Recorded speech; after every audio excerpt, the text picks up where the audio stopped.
أهلا ومرحبا بكم أحبتي في الله.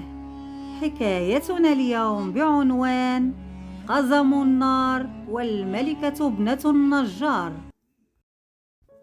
كان يا مكان في قديم الزمان، ولا يحلو الكلام إلا بالصلاة والسلام على خير الأنام. كان فيما مضى نجار يعيش مع ابنته الوحيدة الجميلة، وكان يحب عمله كثيرا، وأيضا يحب سرد الحكايات على أصدقائه والتي يحبونها ويندهشون بها كثيرا.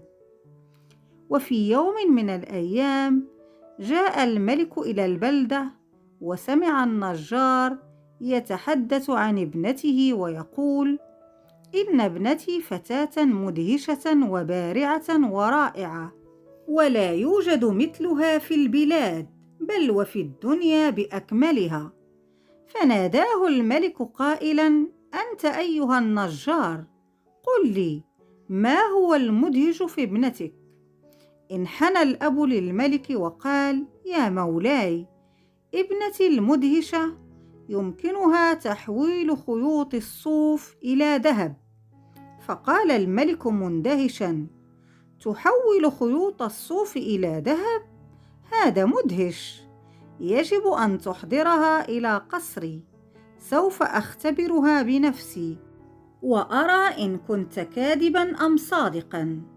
فقال النجار خائفا، لأنه كان كاذبا في الأساس: ولكن يا مولاي أنا. فقاطعه الملك قائلا: أنا في انتظارها الليلة في قصري. اضطرت ابنة النجار للذهاب إلى قصر الملك، وعندما رآها أخذها إلى غرفة مليئة بخيوط الصوف، وقال لها: هيا ابدأي العمل، وإن لم تحولي هذه الخيوط إلى ذهب سوف تموتين. وخرج من الغرفة وأغلق عليها الباب. لم تكن تعرف ماذا ستفعل، وأي ورطة هذه التي ورطها إياها أباها. وقالت: يا إلهي، ماذا سأفعل؟ لا أحد يستطيع فعل شيء كهذا إلا إذا كان ساحرا.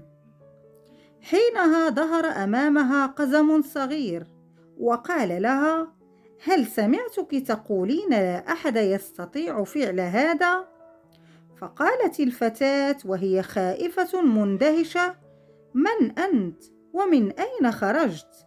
فقال لها: لا تخافي ولا تهتمي، المهم هو أنني أستطيع إنقاذ حياتك مقابل ثمن بالتأكيد. فقالت له: هل يمكنك تحويل خيوط الصوف إلى ذهب؟ وما هو المقابل الذي ستطلبه مني؟ فقال لها: بكل تأكيد يمكنني فعل ذلك. قالت حينها: ولكنني لا أملك شيئا لإعطائه لك. فقال لها: وماذا عن تلك القلادة؟ فقالت: إنها عزيزة على قلبي، ولكن ما باليد حيلة، سوف أعطيها لك إن أنقذتني وساعدتني وحولت الخيوط إلى ذهب. بادر القزم بالعمل فعلا، وعند حلول الصباح تحولت الخيوط إلى ذهب صاف نقي. فقالت الفتاة: إنك حقا مدهش، لقد فعلتها. فقال لها القزم: بالطبع فعلتها، والآن أعطني القلادة. فقالت له: أجل، إنك تستحقها. وأعطتها له واختفى في الحال. جاء الملك، وعندما رأى خيوط الذهب كاد أن يطير من الفرح، وقال لها: إنك فعلا مدهشة كما قال والدك. فقالت الفتاة: نعم، والآن يا مولاي أرغب في العودة إلى منزلي.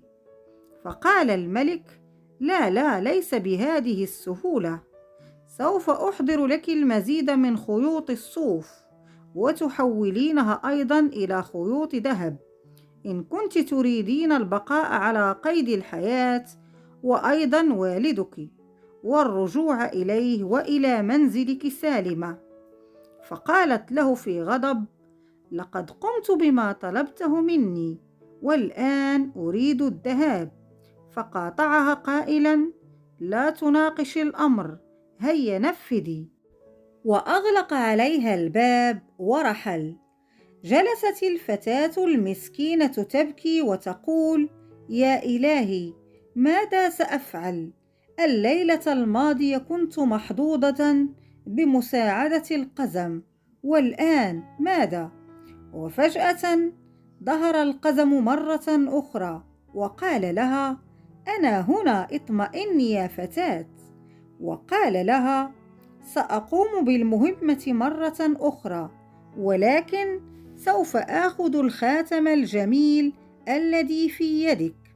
فقالت له: أحببته دائما ولم يفارق يدي، ولكن ما قيمته أمام حياتي؟ حسنا، أنا موافقة. وبعدها بدأ بالعمل، ومع حلول الصباح وعندما أكمل عمله أعطته الفتاة الخاتم كما وعدته.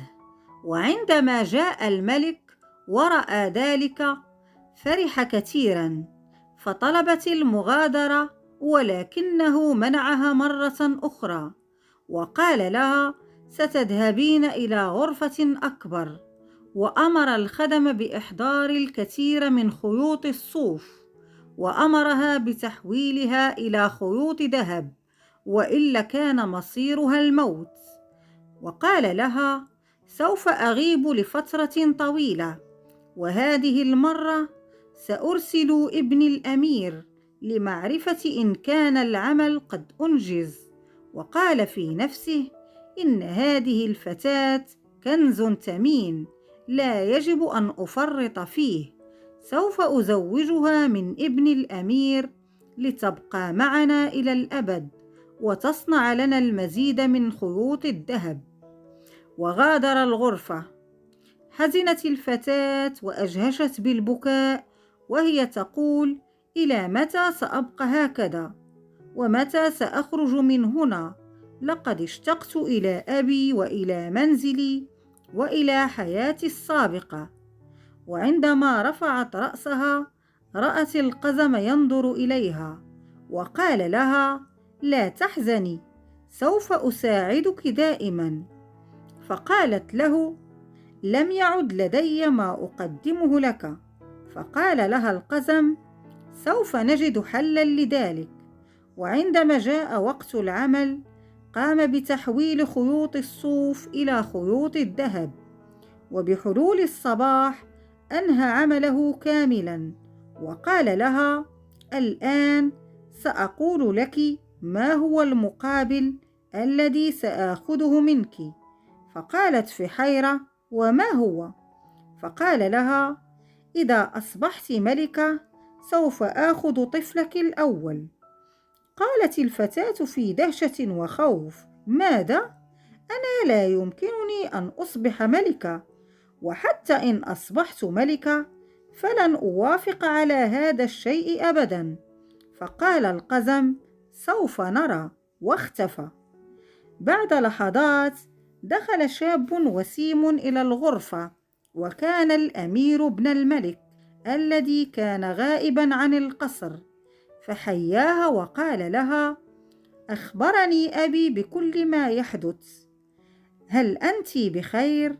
وأنا أعتذر منك عن معاملة أبي القاسية، فهو شديد الصعوبة والتعامل مع الناس. فقالت: نعم، هذا صحيح. وابتسم الاثنان، وبدا مختلفا عن والده القاسي. فقال لها الأمير: عندما أصبح ملكا لن أحكم كما يحكم أبي. ونظر حوله فرأى خيوط الذهب الكثيرة، وقال مندهشا: كيف يمكنك فعل هذا؟ لكنها لم تجبه. ومرت الأيام على هذا الحال، والفتاة والأمير أحبا بعضهما كثيرا، وطلب منها الزواج، فوافقت عليه، وتزوج، ولم يمض وقت طويل على زواجهما حتى توفي والده الملك، وأصبح الأمير ملكا للبلاد، وزوجته أيضا ملكة. وبعد فترة من زواجهما أنجبت الملكة طفلها الأول، وكان صبيا، فرح به والده الملك وأيضا كل من في المملكة.